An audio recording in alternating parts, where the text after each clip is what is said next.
Well, good day and welcome to another edition of the Str8up show with myself, Grantley. So, my guest on today's program is somebody that I've been looking forward to sitting down and having a conversation with for some time now. He is extremely talented. Listen to the lineup of things that he does more or less on a daily basis. So, he's an author. He's written about at least 3 books, could be possibly three or 4. He is a music producer. He is a songwriter, vocalist. He's also a radio and TV presenter. Man, I'll tell you what, just that alone would be enough, wouldn't it? But I'm sure there's quite a few other things as well. My guest on today's program, please make welcome the one, the only, Hugh Alexander. Hello, sir. How are ya? Hey, you made it. You should. Shall I do some applause or something? Shall I? Hey man, you know, the studio audience, you know what? I finally made it onto the man's show, the man himself, the man, the myth, the legend that is Grantley. We need another round of applause for the legend that is Grantley. For the This man himself. Should we have some applause? Come on, the main man. Good to see It's you. nice to have you on the show. It's been a while. This has been something that has been in the making for a while now, and I'm really pleased that you've taken time out of your busy schedule. I can see that you've got the scene behind you. What are you doing? You doing some work? You doing some work there? Always working, man. Always working. To my left there is my little TV studio, and in front of me here is my you see the speakers around me. Is my music production studio, and during the last 18 months, you know, we've had to do a lot of work from home. So home is just a workplace now for me. Yeah. So, you know, I don't know where to start. I mean, you know, in the introduction there, we sort of gave a little insight into some of the things that you do, but let's see if we can cast our thoughts back and see if we can sort of shed some light on how it all started for you. You know, you weren't brought up in church at all, even though you've been a Christian for some time now. So let's see if we can go back a little bit. So tell us where you were born, first of all. I was born in East London. You're an East London boy. East London boy, Forest Gate. I was a Catholic boy, went to St Anthony's School, St Bonaventure's School. Any Bonaventure's boys, you know what I'm talking about. I'm an East Londoner. I was brought up that way. I was kind of a bit of a fast talker, a bit of a, you know, Jack the lad when I was younger, and I had sort of 2 keen interests as a young man growing up. One was music. That was probably my main interest in life was music.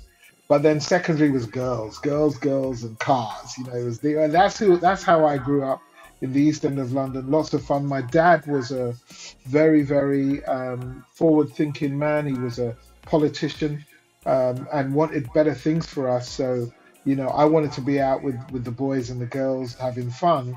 But my dad wanted me to be this kind of stand-up citizen. So we kind of had this balance. You know, my mum was the music person. She played the music in the house. My dad was the one who came in and said, you know, did you study your books?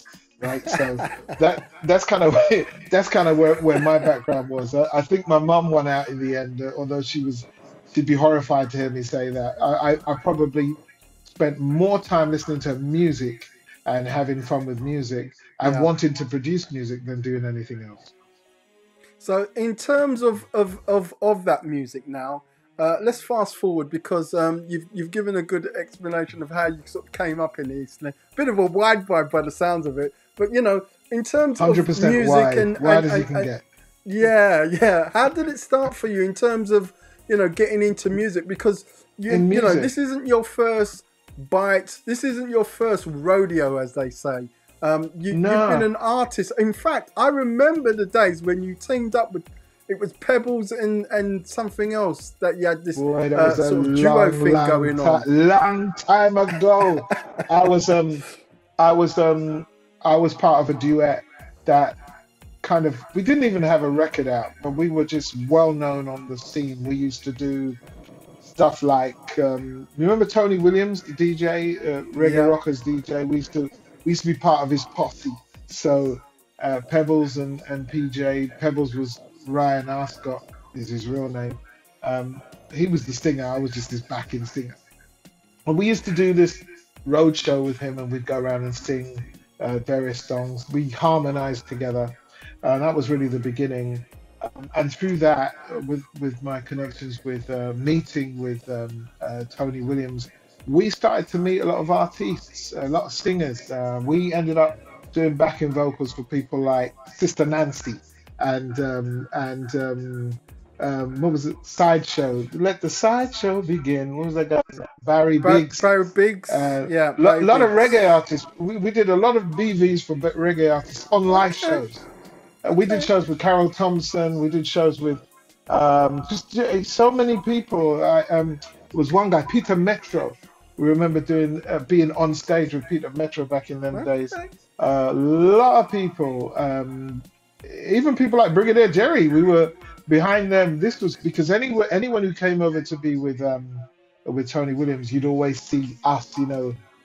Me, Pebbles, and another guy whose guy's name was Rob Rankin, were always around on the microphone doing something. So that was kind of our beginning. And how that started, I must tell you this story, was that one night Tony Williams was it was a club called the Tidal Basin in East London, and somebody was there before the days of mobile phones. I can't remember how we were told, but somebody got word to us or phoned us, I can't remember how, and they said, hey, look, there's a singing competition going on at the Basin. And we went, oh man, we should be there, because we had this little thing worked out. We'd written a couple of songs. And so we run down to Tidal Basin, and the competition was done. It was over. And the winner was already picked. But they said, okay, these guys turned up late. You want to give them he said, you want to give you guys a try? And the crowd said, all right, give them a try. And we did this kind of version of My Baby Don't Care For Me by Nina Simone. And it rocked the house.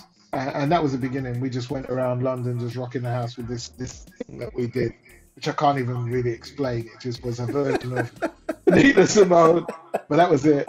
And from there, we started to meet other music people. Yeah, it was. Wow. But we put a spin on it. We put a different spin on it. Okay. That people Okay. really So like. those were the early days, and so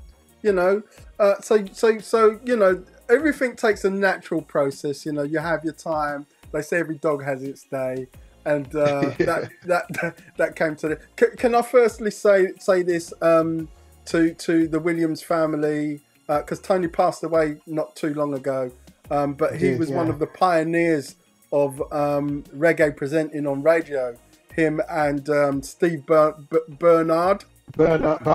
Steve Barnard. Bernard, yeah. But yeah, for those of you who are kind of our age, yes, there were people before David Rodigan, Daddy Ernie, etc. Yeah. There were forerunners, and Tony Yeah. Williams was definitely one of them. I'm so privileged to have met him on several occasions.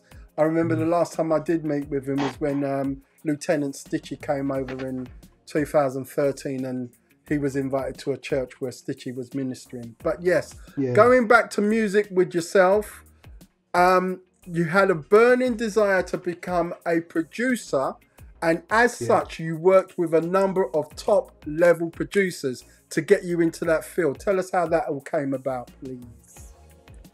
I can't remember how it all came together, but I ended up working with Errol Henry, who was a great producer. I think I was at the time, I was working in the hair and beauty industry. I worked for a company called Worlds of Curls years ago, and because that's another part of my life is, I was always involved in running hair and beauty shows, and a friend of a friend introduced me to a guy called Peter Harris, who's no longer alive. And Peter Harris had a partner called Errol Henry, and Errol was a great producer. At the time, I didn't know he was going to be a great producer, but he was certainly on his way there. Now you would know him from the work that he did with people like True Solace, Um, um, I'm trying to remember the guy's name. Sorry, he did a quite a the guy. I'm trying to remember the guy's name. He's an American guy, really well known. Not Billy Ocean. Sorry, it's gone out of my head. I'll try to remember it in a second. And Lulu, that's it. He did work with Lulu and one other really really big artist. Some big tracks. The Jones Girls, Steve Carmichael and the Affair. He went on to do all of that stuff. But in the early days, I was the guy sitting at the back of the studio watching what he was doing. So that was a real sort of jump for me from sort of just a desire to do music to now being in the studio with a guy who really, really was the real deal. And he really was the real deal. He was a great producer. And watching him make music really moved me.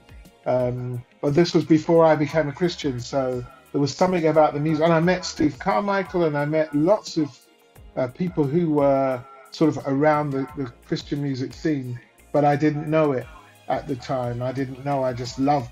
There was a vibe about the music that I loved, but I didn't know what it was. I couldn't explain what it was, and that kind of pushed me in that direction. Yeah, so those were the early days working with those kind of producers, and it spurred you something that you've always wanted to do. I know you did a lot of work with Steve Carmichael, especially when he was working on the Heart Music project. That was Mark Powell behind that with Steve and yourself. Tell us a little bit about that. I wasn't really involved in the music then. I was more sort of I don't know, supportive, pastoral, working with the artists. I was more artist and development, A&R. Yeah, and you did that as well because you played a role. You mentioned a group called True Solace. Yeah, and I remember True Solace because at the time I was on a radio station in South East London. Yeah. Called FLR, First Love Radio, and I remember at the time they just got signed to a big label, and they put out this album, and I was due to do an interview with them. At the time, I had no idea that you helped put the group together. I did, yeah. I was. Tell us about it. I was the A&R guy for Intimate at the time. Really, you could call me that. Didn't really have a title, but I was the guy that went out and found, and I found this group who were part of. At the time, they were part of Ruach. They were Ruach's worship team, actually, most of them. And they called themselves Tehillah. And then there was a couple of other people that I brought to the scene, like Loretta, and she was somebody that I'd heard in the local church I was visiting, and I brought those people to Errol Henry and said, look, these are the voices that I think you could really work with, and that was people like Paul Jarrah and Marcia Walder and wow, you're bringing Susan, back some names. And they were one other name there, but they were all they were lovely girls, beautiful girls, and it was there was a great spirit at that time, and it produced a great album. Errol was a fantastic business guy, and went out to America and literally got this deal signed with Atlantic Records, and it was incredible. It was all of a sudden, it was like gospel music was going to get mainstream play and all this kind of stuff, which was really incredible. But it didn't last. There was some issues, and it all kind of went a little bit under the table. But the taste that I'd had, the taste of the fact that gospel music could be successful, could be mainstream, stayed in my mind. And then when I worked with Steve Carmichael for a while, that was kind of the driving force behind that we knew that something could still happen. And even till today, I still believe that something great can still happen with gospel music. To this very day. So yeah, some good memories there. Tell us how you became a Christian.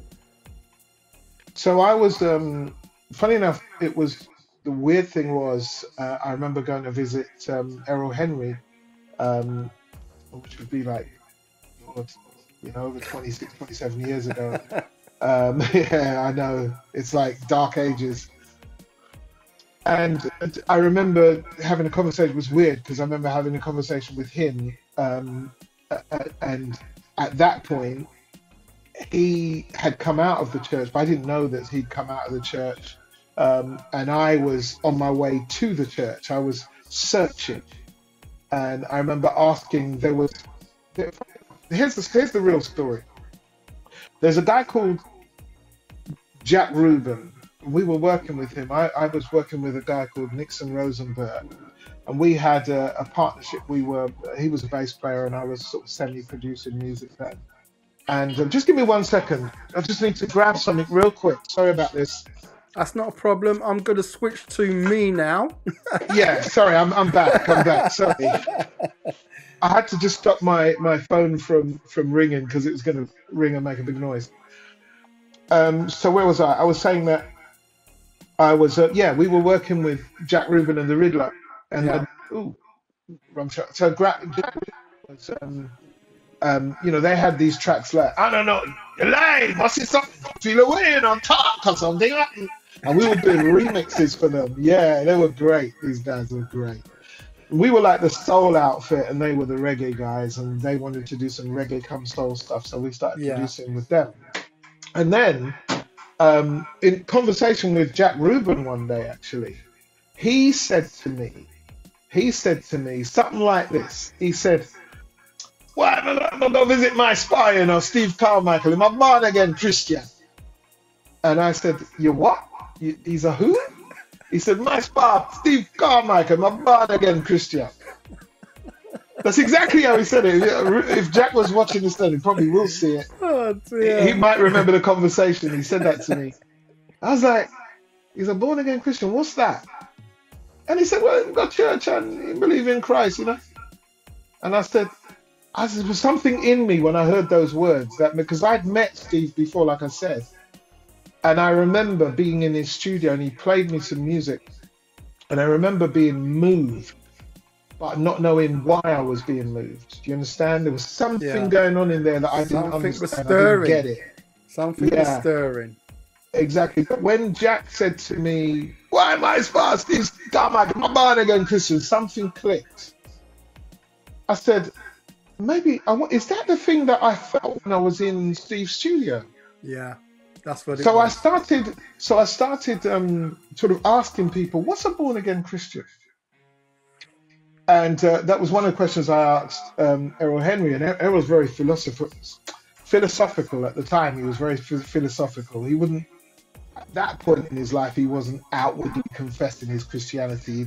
He'd come out of the church and had some stuff in the church. With the church, and so he wasn't. So he kind of said, "Well, being born again is different things to different people." And I thought, "What was that?" So I left his office and went on this journey. At the time, he had Smokehouse Records, and he was already becoming a big guy. And I went on this journey, sort of seeking after the Lord. I just wanted, well, what was this? Who's a born again Christian? What is a born again Christian? And to cut a long story short, I met the Lord driving my car on the A40 somewhere between Greenford and the next sort of 20 miles. I was going towards Uxbridge. Yeah. And somewhere in that region on the A40, I had an encounter with Christ in my car. I was listening to Aretha Franklin's song called "Walk in the Light," and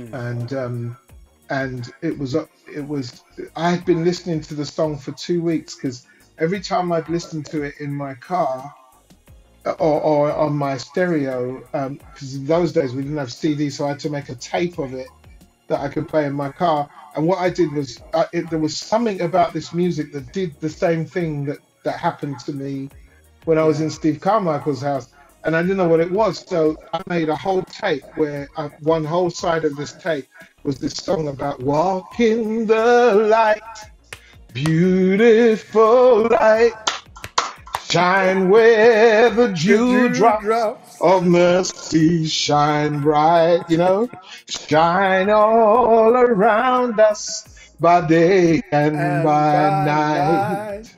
Jesus, Jesus, the the light light of of the the world. world. And Hey, we should team up. I listened to it over and over and over and over and over. And then this Yeah. particular day, oh man, what had happened was I'd been to Barbados on holiday. And while I was on holiday, I was stung several times by mosquitoes. And I came back from that holiday not knowing that I had contracted dengue fever. Wow. And so I was sick. I was like That 2 weeks sick. that Like, stuff will kill you. That will kill you if you're not careful. You can yeah, die and from that. I was really sick, really, really sick. And I was working for this company, as I said, that were based in Uxbridge at the time. And they said to me, look, you've been off for 2 weeks. You haven't given any real good reason. You better come into work, otherwise you're going to lose your job. So I had to drag myself into the car and that's literally the journey on my way to the office, driving in, trying to get to work, still feeling very down and very sick. Was where I heard this song talking about Jesus, the light of the world. And I said, yeah, I was so sick. And I said, Lord, look, if this is real, if all this that I'm hearing is real, would you help me? And at the time, I've got to tell you this, Grantley, at the time, and for Yeah. years, I had been suffering with various forms of pain in my body. Throughout the Yeah. whole time I was involved in music and fashion and beauty, I was always having pains, always having really, I don't know, I couldn't explain it. It was like my muscles were forever tense and I'd feel Mm, pains all around my body. And yeah. I'd been diagnosed with something called, well, first they said it was just yuppie flu. Remember that when they talked about that at the time? Yeah. Yeah. And Yeah. then somebody else said That it was was one of something those called ones. ME. Yeah, Yeah. people kept saying all this stuff. So I secretly to the world, nobody really knew this. Yeah. I had a little secret stash in my glove compartment of diazepam and that's the stuff that they give to people that are having mental issues. That I'd been to quack doctors and people like that, and they just put me on a course of uppers and downers. So I used to take these tablets in the morning, and then in the evening I would take, along with the copious glasses of Jack Daniels, I would take the downers just so I could get to sleep. And I had these in my glove compartment, and if I ever felt, a bit whatever, I would just pop half a tablet, the really strong diazepam tablets. And so basically I was forever just on this kind of high.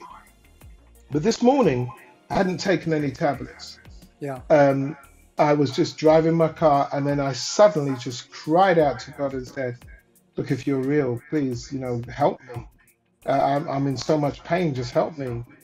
And I just remember pulling my car to the side of the road, and there on the side of the road, having Yeah. a 30-minute encounter with the Spirit of God that just my eyes closed and waves of love passing over me, just slow waves just passing over me of love Yeah. in the car, love and acceptance and peace, and thinking, oh my gosh, what is this? And I'm crying my eyes out. My shirt is written wet, crying my eyes out. Just don't know what's going on. I have no idea what's happening.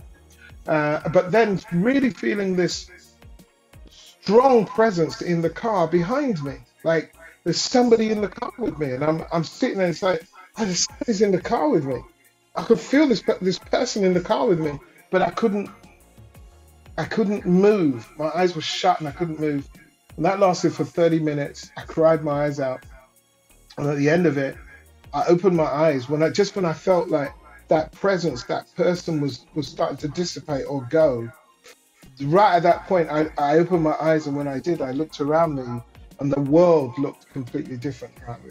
It was like I remember looking at a tree by the side of the road. I pulled over to the side of the road. I looked at this tree and thought, I've never ever seen green before. I was just beautiful. Look, it's a tree. And then all of a sudden, I just knew something had happened to me. Yeah. And And that's literally how I came to know the Lord. And then that day, literally, just to finish the story off, I went into work. Something weird happened, but I won't go into that. And then on my way home from work, I was driving home, and I was like, "Why should I go home?" And I guess now I know the Spirit of God led me. I didn't know at the time. It's like drive through Harlesden, and I drove through Harlesden. I came off the A40 and drove through Harlesden. And in Harlesden, when I got to Harlesden, I just suddenly thought, I wonder if there was a record shop that I knew of. And I thought, I wonder if there's more music like what this in the record shop. So I went, pulled up, and got out of the car. And who was that standing right in front of me outside the record shop? Steve Carmichael. Wow. The same day when I had this experience, and we just got talking, and I'm like, wow, wow, wow. And he said to me, I remember you, man. And he said, and I said to him, let me ask you something, man. Somebody told me that you're a born again Christian. Is that true? And he said, yeah. And he said, what is that? And he went, well, yeah, what about you? And he said to me, are you born again? And I went, I don't know. Because I'm trying to find out what it meant. But what I didn't know was that day I was actually born again. I had asked Jesus into my life, and he'd come in. Oh, my throat just went there. He had come into my life that morning, but I did not know. And then I had this whole weird day, and ended up in the evening at an osteopath's in Essex, because I'd had this backache. Not that evening. The next morning, I'd had this backache, and I'd gone to see this osteopath, and he sat me down for 5 minutes, and we were talking, and I don't know how it happened. I went on to talking about what happened to me the day before, and then he said, what to his wife, Lynn, come in here, you got to hear this. And I'm thinking, what's going on? And then I told this story, and then this osteopath said to me, he said, Hugh, you're born again. You're born again. And I was like, I am? What? Because it turned out this osteopath was a born again Christian. And when I told him the story, he knew exactly what had happened to me. Yeah. And so that's how I became born again, in my car. That's absolutely brilliant. What a journey. And during the course of that time, Hugh, you actually sort of like the whole music stuff and that, you kind of like just put it to one side, didn't you? I put it down, man. When I met the Lord, everything music went. And as a matter of fact, my good friend Nixon, I hope he gets to see this. I remember him thinking, this guy's lost it. I mean, this guy's gone. Something's wrong with him. I remember he came around my house. When I told him, I went to the studio that day, and I said, Nix, I don't want my records anymore. And I had about 100 CDs, and I just left them all there. I said, keep my music. I don't want them anymore. And I said, I need to go search for God. I need to find out more about God. And he said, what? I said, no, seriously, man, I need to go. I need to find out more about God. I just need to go on. I don't know what I'm going to do, but I won't be in the studio anymore. I just need to go and dedicate my life to finding out about God. And he followed me home, turned up at my house, and he wouldn't leave me. He came around and he said, man, look, I'm really worried about you, man, because I lost another friend like this. And I said, no, really, I'm okay. I just know I'm not going to be in music for a while. I left it all behind, Brantley. I left it all behind, and for 15 years. You know something, I can really relate to you, on that level, because when I became a Christian, I struggled for months. I've got this huge vinyl collection to this day, and thank God I didn't give it away. But I know people that have given away all their music and all that sort of stuff, and it's kind of.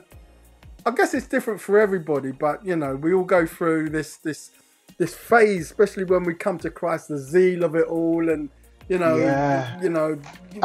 kind of wish I hadn't now, G. To be honest, I don't regret that I did. I gave it all away, and I needed to focus on God, but because music was such, you got to understand how music was everything to me. There was nothing more important than my music. So I felt like I had to make that sacrifice, because I felt like I needed to trade my music for God.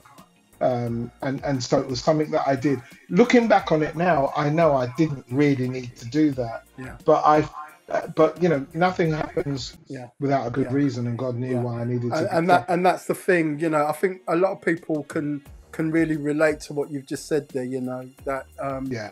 you know how you felt in the beginning and how you feel now is completely different. So please do bear that in mind if you've just become a Christian, and you know there's some stuff like music and things of that nature. You don't have to get rid of it all. Just, you know, give it some time, settle into what God's called you to be. So we're at this stage now where you pick music up again.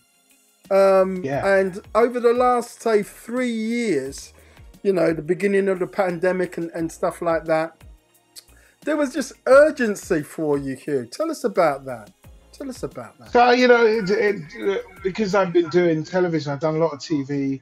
I became a TV presenter, did years on God TV, Revelation TV, started my own station back in 2006 called Faith Globe, and I forgot all about music.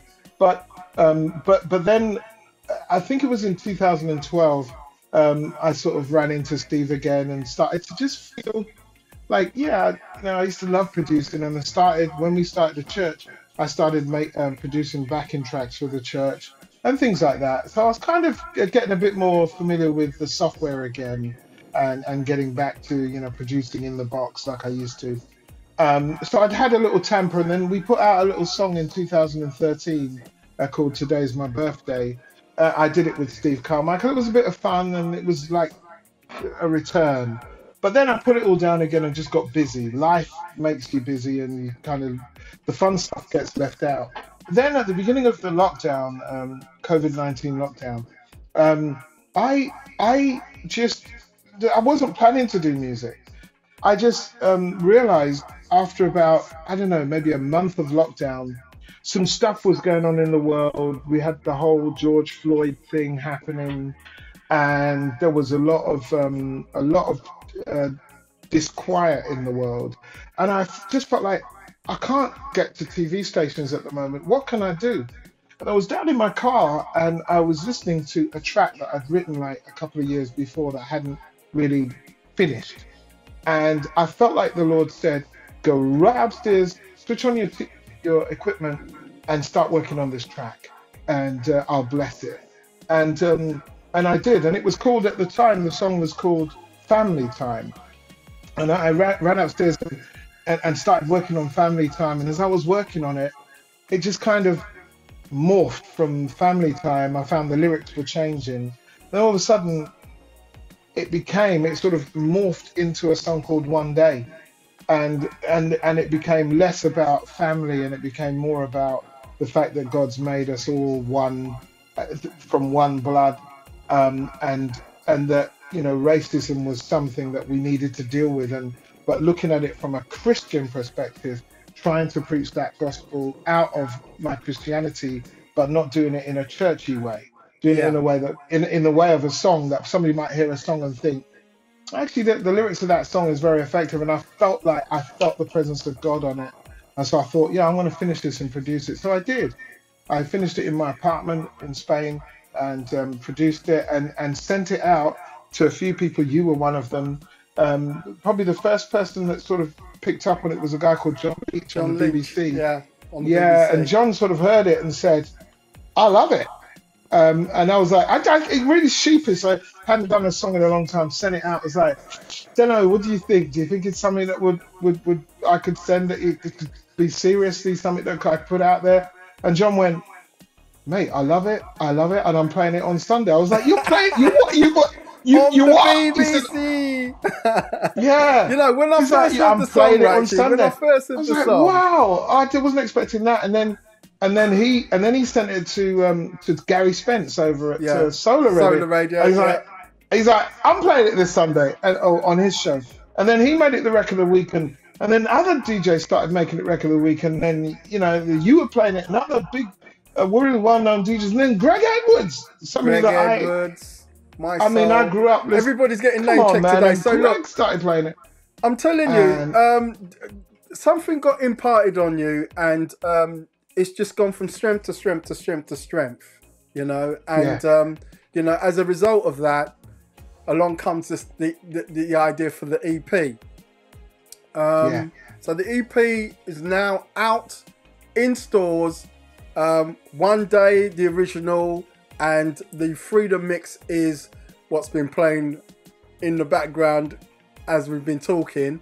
I'm kind of thinking about dropping the original one completely from circulation because it was done, it wasn't mixed. I didn't really have everything I needed to mix it properly, and didn't have backing singers and things like All that. right, so for those who've got the original, hold on to it. It could be worth some money in time to come. It could be because I'm going to drop it. Yeah, because you're going to pull it.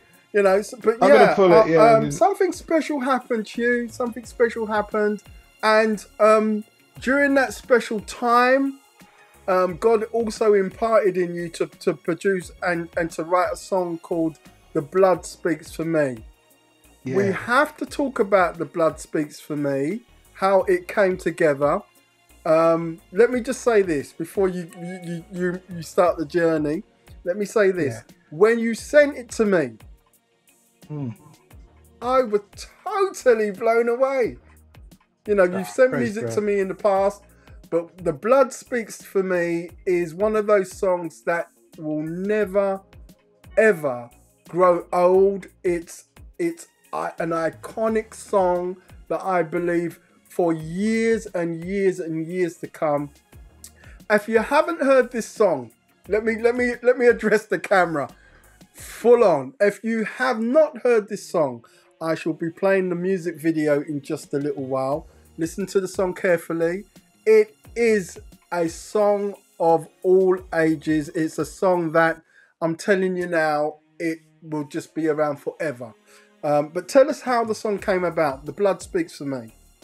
So I was doing my morning program. I do a program on Sunday mornings on YouTube called Daylight. You know, you can go to spiritandlife.org.uk and you could on YouTube. And every Sunday morning I do this program. And during the pandemic, I was just kind of encouraging people. And at the beginning of this year, 2021. I was just moved to talk about the blood. So for 12 weeks, I spoke about the blood of Jesus.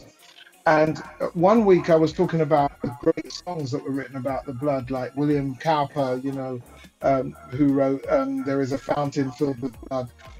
On the great Andre Crouch, who wrote the blood never loses its power. I was talking about songs like that. And then at the end of just at the end of the program, I was speaking from a scripture which talks about the fact that that God has in these who in times past spoke through angels and so on and so forth, but in recent times has spoken through His Son. And He talks about the blood that speaks of better things than that of Abel. Yeah. And when I read that, something jumped out of the scriptures at me. Just all I could see was the blood that speaks. Yeah. The blood that speaks. And then I just kept going around and around in my head. And then I went to bed that night and I said to Siva, blood that speaks, blood that speaks. And then I said, you know what? The blood speaks for me. And I just grabbed my pen and just started writing these lyrics. And it's one of those songs that I literally just went through it. And actually that day on that program, I said, do you know what? I think I'm going to write a song called "The Blood Speaks for Me." That night, the song happened that night in bed. I got up the next morning, sat on my PC and tested it out, and one of those songs when the lyric, everything just comes. And I must say this, Granny, I'm not the greatest singer in the world. It's really funny. John Leach and I talk about this a lot. You got great singers. And I mean, I don't consider myself to be one of the great singers. That's not what this is about for me. I'm an ordinary voice to me, but I can sing, but with a fairly ordinary voice. But I think the world is made up with people with very ordinary voices. Yeah. And so people with ordinary voices can't sing extraordinary songs. They want to, but they can't. But they can sing simple songs. And I'm encouraged by people like Lionel Richie, who always talks about that. Lionel Richie never wrote complicated songs, free, easy, all these kind of songs are easy and, they were very simple songs that he wrote. And I felt that this was a simple song, a song that literally tells people about the fact that the blood of Jesus is speaking for them. And every microsecond to microsecond, it's speaking to heaven. So even when you sin and you miss it and and your life seems to be going in the wrong direction, yet the blood of Jesus is constantly speaking for you. And I Most said, Lord, definitely. give me this song. Let me produce it and make it a song that will last forever. And And I you know believe what? that's what You it you is. did he did just that. He did just Yeah.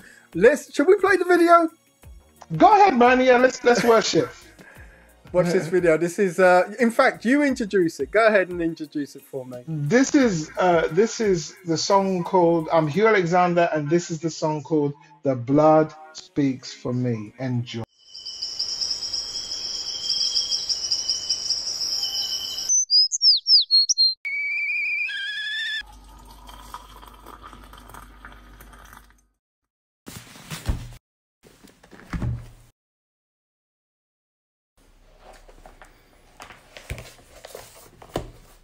The blood that speaks of better things than Abel. Blood that speaks.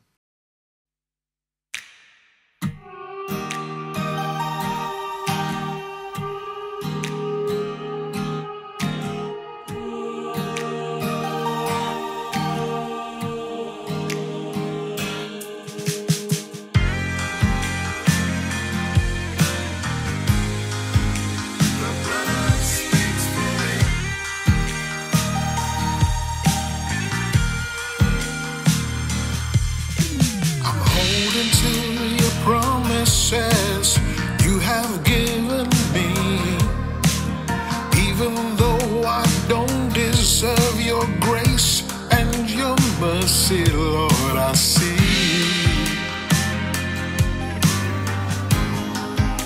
the blood speaks for me.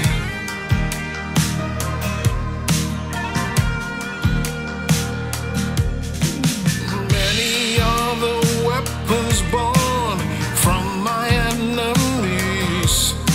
There's no way they will prosper. There's a weapon formed for me at Calvary. Hey, the blood speaks for me.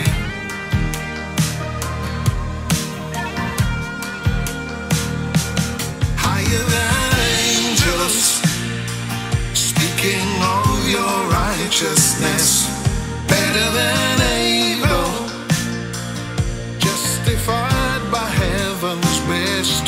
All around us, your love's poured out, and yet so many lost in their lives. Yeah, you paid the price. Now I'm not guilty.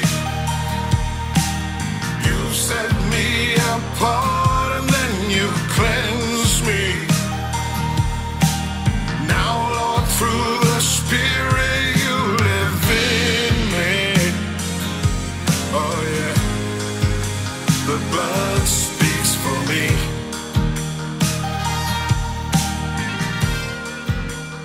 Lord, it's still And so, great video there. It's a shame that I couldn't play all of it, but you know what?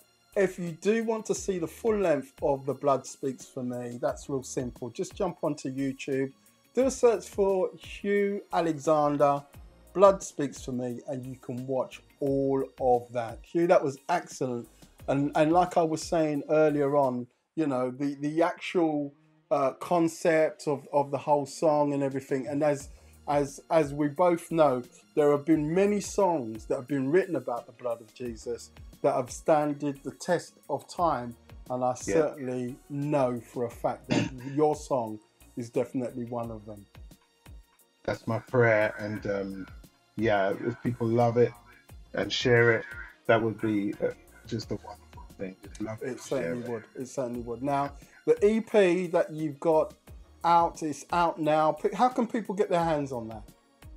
So listen, it's available everywhere. You know, all the usual places. You can play it off Spotify. It's on iTunes. You know, it's on Bandcamp. Bandcamp is nice because we actually get paid by Bandcamp, and it's also going to be on a new outlet which may be out. You know, by the time you're watching this video, which is iGo, the iGo Tracks platform. It's going to be on there as well. So it's pretty much everywhere. Excellent, excellent. So just remind people of the name of the EP and what's on there. So the name of the EP is Soul for Your Soul by Hugh Alexander. And I'm really proud of it because it's the first album that I've produced right here in my little studio. And I think there's some great songs on there that people can relate to. Okay, yeah, just break down the songs, the song listings for us. Oh, do I have to give you the list? Oh man, alive. I'll tell you some of them. There's songs like It's Gonna Be Alright, which is another soul track. There's a track on there which is called Don't Give Up. There's like 3 different mixes of Don't Give Up on there actually, and there's one mix which I'm really proud of, which is called Sing Like a Child. It's like, don't give up, just literally sing through your trial like you're through your trial like you're a little child. What else is on there? One Day, obviously that track, The Blood Speaks for Me, and a beautiful a cappella version of The Blood Speaks for Me, which is called Not Guilty. I'm sure Sounds I forgot good. something. So you're definitely gonna get your money's worth, right? Yeah, man, When it's you a nice purchase little that. product. It's a nice little, everyone who's come back to me has said that they just love the music. Yeah. Yeah, like I said, I'm really Excellent. proud of it. Well done. And so I heard you mention the track "Don't Give Up," which I love as well. And this links to it really. How many videos have you recorded for the songs that you've made, and which titles? I know "Don't Give Up" is one of them, right? I kind of did it. It's just a lyric video. I haven't done the proper video for that yet. It's quite funny. It's me as an old man talking to myself. It's kind of fun. Yeah, it's well worth watching actually. If you get a chance to watch "Don't Give Up," you played a part of this. It's kind of like it kind of reminds me of Fu Manchu. It's like Fu Manchu. You've got like the moustache and the grey beard and everything. Yeah, it's future me. It's me. It's supposed to be me.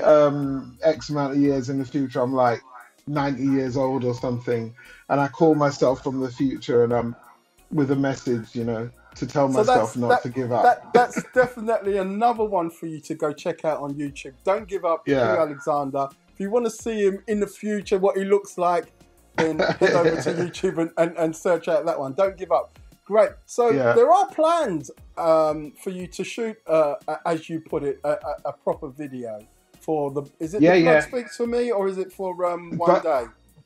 To be honest, for all of them, because all the videos were shot in the green screen here at home during the trial. The trial. The pandemic. the lockdown.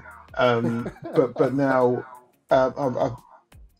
I'm going to be associated with another label that wants to do some videos, some proper videos. So I'm looking forward to that.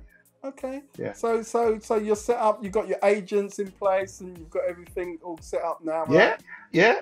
Flame Agent. Those are my agents. You can talk about Flame Agent if you want to. Flame Agent is. If you don't know, then you'll know that Hugh signed to one of to my agency company called Flame, and we're very proud to have you as one of our artists on our roster. So you can just search out Flame Agent online if you want to know more about that. Okay, so if you could give one piece of advice to someone that's starting out in the music industry, what would that be?